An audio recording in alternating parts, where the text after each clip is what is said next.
പത്തനംതിട്ടയിലേക്കാണ്. വീടും പുരയിടവും നഷ്ടമാകുമെന്ന ആശങ്കയിൽ കഴിയുകയാണ് പത്തനംതിട്ട അടൂരിലെ പ്രകാശ്. വായ്പാത്തുക തിരിച്ചടയ്ക്കാത്തതിനാൽ പഴകുളം സഹകരണ ബാങ്ക് വീടും സ്ഥലവും ലേലത്തിന് വെച്ചു. തിരിച്ചടവ് തുകയ്ക്കുള്ള ചെക്ക് സമർപ്പിക്കാൻ പ്രകാശ് എത്തിയെങ്കിലും സ്വീകരിക്കാൻ ബാങ്ക് തയ്യാറായില്ല. പഴകുളം ബാങ്കിലെ തന്നെ നിക്ഷേപകന്റെ ചെക്കാണ് നൽകിയത്. മറ്റൊരു ബാങ്കിന്റെ ചെക്കാണെങ്കിൽ സ്വീകരിക്കാമെന്ന വിചിത്രമായ മറുപടിയാണ് പ്രകാശിന് ലഭിച്ചത്. പത്തനംതിട്ട അടൂർ മേലൂട് സ്വദേശി പ്രകാശാണ് പരാതിക്കാരൻ. വീടും 10 സെന്റ് സ്ഥലവും ഈടുവെച്ച് പ്രകാശ് പഴകുളം സർവീസ് സഹകരണ ബാങ്ക് അടൂർ ഹൈസ്കൂൾ ജംഗ്ഷൻ ബ്രാഞ്ചിൽ നിന്നും 2012 2 ലക്ഷം രൂപ വായ്പ എടുത്തു. 2013 3 ലക്ഷം രൂപ കൂടി വായ്പ എടുത്തു. ഡി ക്ലാസ് കരാറുകാരനാണ് പ്രകാശ്. സാമ്പത്തിക പ്രതിസന്ധി മൂലം തിരിച്ചടവ് പലപ്പോഴും മുടങ്ങി. ഒടുവിൽ വീടും വസ്തുവും ലേലത്തിൽ വെക്കാൻ ബാങ്ക് അധികൃതർ തീരുമാനിച്ചു. ഇതിനിടെ പഴകുളം സർവീസ് സഹകരണ ബാങ്കിൽ തന്നെ സ്ഥിര നിക്ഷേപമുള്ള ഒരു നിക്ഷേപകൻ 10,23,000 രൂപയുടെ ചെക്ക് പ്രകാശിന് നൽകി. പ്രകാശ് ഈ ചെക്കുമായി ബാങ്കിനെ സമീപിച്ചെങ്കിലും അതേ ബാങ്കിലെ ചെക്കായതിനാൽ ചെക്ക് സ്വീകരിച്ച് ബാധ്യത ഒഴിവാക്കി തരാൻ കഴിയില്ലെന്നാണ് ബാങ്ക് അധികൃതർ മറുപടി നൽകിയതെന്ന് പ്രകാശ് പറഞ്ഞു. ഹൈസ്കൂൾ ജംഗ്ഷൻ ബ്രാഞ്ചിൽ നിന്നാണ് ഞാൻ ലോൺ എടുത്തത്. അതുകൊണ്ട് തന്നെ ആ ബ്രാഞ്ചിൽ തന്നെ ഈ ചെക്ക് കൊണ്ടുവന്ന് കൊടുത്തപ്പം അവിടെ ഇരിക്കുന്ന സ്റ്റാഫ് ഇത് വാങ്ങിക്കാൻ തയ്യാറായി.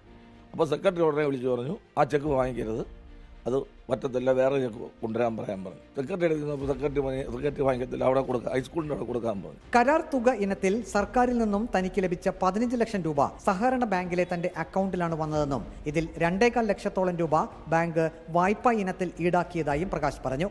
എന്നാൽ ബാങ്ക് രേഖകളിൽ കേവലം 7,489 രൂപ മാത്രമേ അടച്ചിട്ടുള്ളതായി ഉള്ളൂവെന്നും പ്രകാശ് പറഞ്ഞു. പിന്നെ ഞാൻ അടച്ച 3 വട്ടം 75,000 രൂപ വെച്ച് അടച്ച പൈസ വരവ് വെച്ചില്ല.